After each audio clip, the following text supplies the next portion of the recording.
You have a Democrat media that has called a Republican president a tyrant, a dictator, said it would be the end of the United States of America as we know it, said he would make us a laughingstock on the global stage.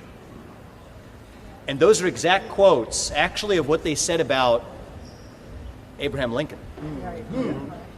Saw the Lincoln hat, you might have wanted me to remember that. Those were words that the Democrat-led media said about the first ever Republican president before he was shot and assassinated in 1865. So think about that in the moment that we live in today. We came within, Lincoln actually spoke at this convention. It was at a Republican convention. It was at a state convention, Republican state convention, I think in 1858, when he said a house divided cannot stand. That was on the eve of a nation that was on the brink of civil war. That's right. I think we came within a hair's breadth of a second civil war in this country, and we avoided it. Yes. And I think it's because God intervened. And I believe that he has given us a chance to answer his call. Amen. So now J.D. Vance is the VP pick, and I think every person who pays close attention has got to be thrilled by that. And if you don't know much about J.D. Vance, I'm not even going to make a case for J.D. Vance. I'm going to tell you what I just saw, which is that every bad person I've ever met in a lifetime in Washington was aligned against J.D. Vance.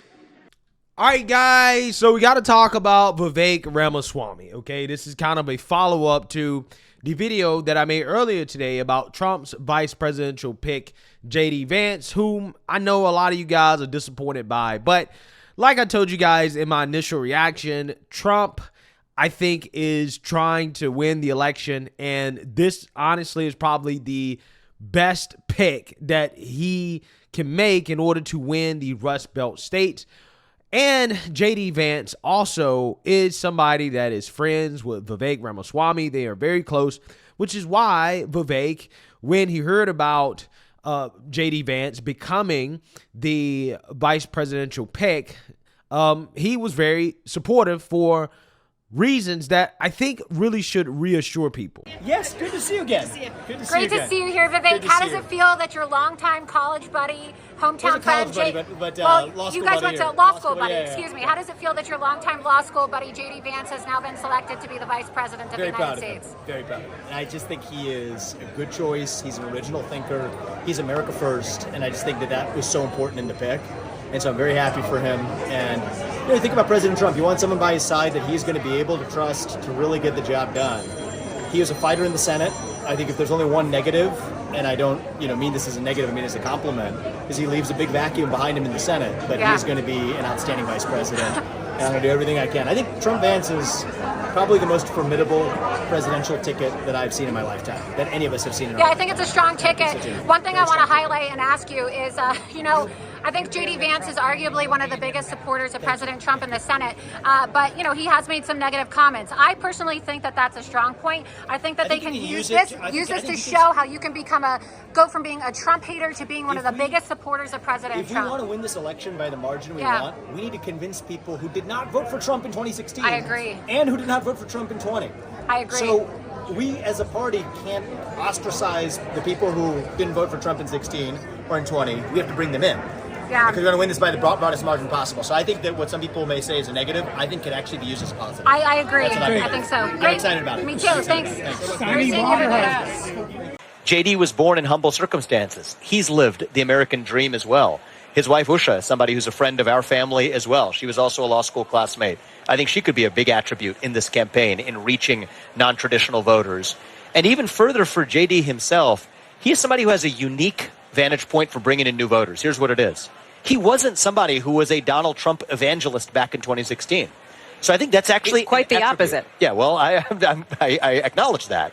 But what I would say is he can actually reach a lot of other people who also weren't in the Donald Trump camp in 2016. And in a very personal and authentic way, he can say, look, here's why I moved.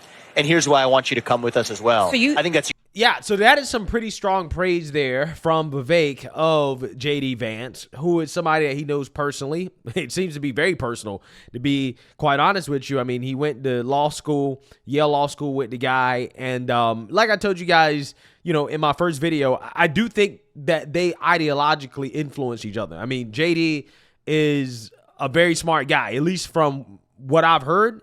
Every time I've heard him talk, I was like, yeah, this guy is sharp, right? I mean, he hangs out with Vivek, right? So, I can imagine that if you're friends with Vivek, then you're probably pretty damn sharp, okay? I don't think Vivek is the type of guy that hangs out with people that are not very intelligent, okay? I'm just saying that's just kind of how it is, in that circle, okay? People that achieve at that high of a level, okay? So, it's just funny to me because the mainstream liberal media is already talking about a Kamala versus JD Vance debate. And like I told you guys, Trump has to think about, okay, how is my VP pick going to fare against Kamala? And there's no doubt in my mind that JD Vance is more than intelligent enough to take down Kamala Harris, despite the mainstream liberal media gaslighting Kamala into believing that she has a chance of beating JD Vance in a debate. I watched all of her speeches for the last 2 weeks. She's been fantastic. I thought she was fantastic 4 years ago. Right. Anyone that hasn't watched, I hope that JD Vance today challenges Kamala Harris to 6 debates because she would wipe the floor with him. She's been for whatever I will stay out of what the Democrats decide to do at the top of the ticket. But if they make a heard one of the reasons Donald Trump liked JD Vance is he's known to be a really good debater and he'd be good against Kamala Harris. How do you think that debate's going to play out? I think it will be, if it's Kamala Harris, I think that JD will mop the floor, but we will see if it's Kamala Harris or not.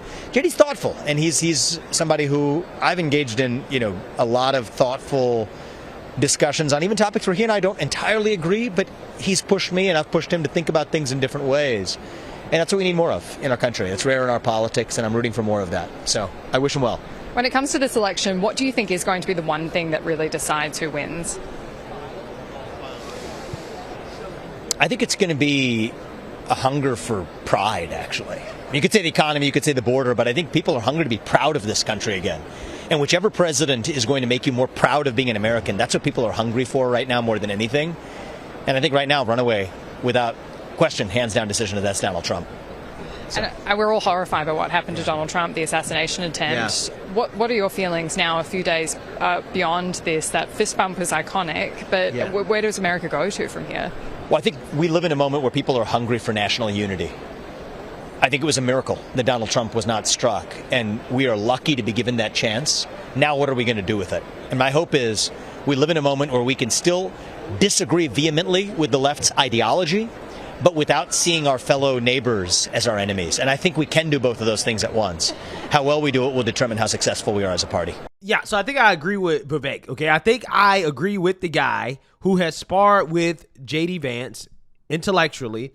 I think I agree that he knows that JD Vance is going to destroy Kamala in the vice presidential debate, okay? And I think that's probably part of the reason why JD Vance was, again, one of these picks that I told you guys kind of checks all the boxes, right? I mean, he even checks the never Trump box, right? Which Vivek says is an asset. And I kind of agree with him in the sense that, yeah, JD Vance can speak to the mind of a never Trumper, okay? Because he was one at one point. I mean, let's hope that he still, is not. Let's hope that he had a sincere change of heart. And if he did, then that can be an asset in the sense that you can explain to people why you should give Trump a chance, because he was one of these people that was in that position before that just, didn't like Trump, right? For whatever reason, okay? And maybe that will ultimately be the key to Trump's victory, which is convincing never Trumpers that, hey, give Trump a shot, especially after this assassination attempt, in which there are probably a lot of people that are sympathetic towards the former president and probably open to voting for him because of what happened. So we'll see. But this video is supposed to be mostly about Vivek, but Vivek spent so much time talking about his friend and being so happy that his friend was the vice presidential pick that I kind of forgot that this is what I'm supposed to be talking about, because Vivek made a major announcement in which he says that not only is he open to a position within Trump's cabinet, he's going to try to reach out to Trump about that and see if there is somewhere that he would fit. But also he is open to potentially going after that Senate seat that is now opened up in Ohio now that J.D. Vance has been picked as VP. So there will be an absence in the Senate. Governor Mike DeWine is going to be making an appointment. Could we see a Senator Ramaswamy? The truth is, I would strongly consider it if asked. I'd also want to have an open conversation with President Trump about where I could have the biggest impact on the future of the country. For me, my top passion and sense of purpose as well is tackling the administrative state. And I think that exists in cancerous ways at the federal level. It exists in all 50 states in this country, too. And shutting down that administrative state, that shadow government, is what gives me the greatest sense of purpose and impact. There are elements of that need to be done through the executive branch. There are elements of that frankly need to be done through the legislative branch, too, in laying out the pathway for reclaiming accountability to the political branches of government, particularly the lawmaking branch where lawmakers are elected, rather than unelected bureaucrats who wield that power today. So both of those could be ways to take that challenge on. And, that's for after President Trump wins. That's the real goal, is first achieve success. And then after that, I'll be open-minded to the different possibilities. Yeah, so you see, now you heard that, okay? So Vivek has announced that he is open to considering becoming a senator if selected by Governor Mike DeWine in Ohio. If J.D. Vance and Trump, if they win the presidential election, then that Senate seat would come open, and it would have to be replaced by the Republican governor. Now, would a Republican governor actually do that? I don't know. I actually have no clue, okay? But at the very least, there can be a public pressure campaign on the governor, right? If the base speaks up, if the people speak up and they say, Governor DeWine, you need to pick Vivek Ramaswamy, maybe that can increase his chances. I mean, he is ideologically similar to J.D. Vance from a policy perspective. So, if you replace J.D. Vance with Vivek Ramaswamy, it's not like the voters are getting a different type of Republican. They're getting essentially some of the same that they had before J.D. left in regards to what they voted for. So, in my opinion, I think that Vivek would be the perfect replacement. Now, again, will it happen? We really don't know, okay? However, it is a possibility. Vivek is open to it, so we will see. Now, he also talked about speaking with Trump about a position within administration, maybe in the cabinet, and I personally think that Vivek is so versatile that any cabinet position outside of press secretary, that is, would be a good pick, a good place for Vivek. And I'm saying press secretary, not because Vivek wouldn't be an amazing press secretary. Press secretary would just be underusing Vivek's talents, right? I mean, the guy has so many different talents and skills. He will be vastly underutilized as a press secretary. I think Carrie Lake will actually be an amazing press secretary for Trump. I know a lot of people disagree and say, Carrie Lake should be a senator. I agree with that too. Her background is in the media, okay? So I'm just saying I can't imagine a better pick than Carrie Lake for press secretary. But for Vivek, though, he's so versatile that any position, whether it be Secretary of the Department of Homeland Security or maybe even Treasury Secretary, head of the FDA, maybe even Attorney General, like all of those positions, there's no doubt in my mind that Vivek would be amazing, okay, at any of these positions. So let's hope that Trump is strongly considering having Vivek be a part of the cabinet, a part of the administration in some way that is going to fully utilize his skill set.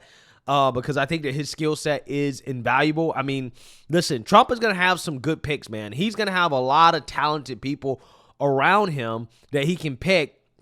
And, when you got people like Elon Musk also signing up to be in the president's ear, somebody that, Trump can call on when it comes to certain issues or certain topics. I mean, I just think that there's a lot of talent, and Trump just has a lot to choose from, and I just hope that he makes good choices, right? I am in the minority, I feel like, of people that feel like J.D. Vance was a solid pick, but I hope people warm up to J.D. Vance, okay? I understand that there's a lot of, people who are unfamiliar with J.D. Vance. They're concerned about the things that he said in the past, but I mean, listen, Kamala Harris called Joe Biden a racist, a segregationist, and an abuser, right, on the debate stage for the world to hear, okay? And he picked her as vice president. this is just politics. That's just how politics works. I don't like it, but hey, it is what it is. The Trump family did the vetting, and I trust that they made the right pick. I'm hoping that they continue to make good decisions, and a good decision would be having Vivek Ramaswamy be a part of the Trump administration in a very crucial and significant role. So, hey, let me know what you guys think. Make sure you like, comment, and subscribe. Most importantly, share a Black conservative perspective. Peace.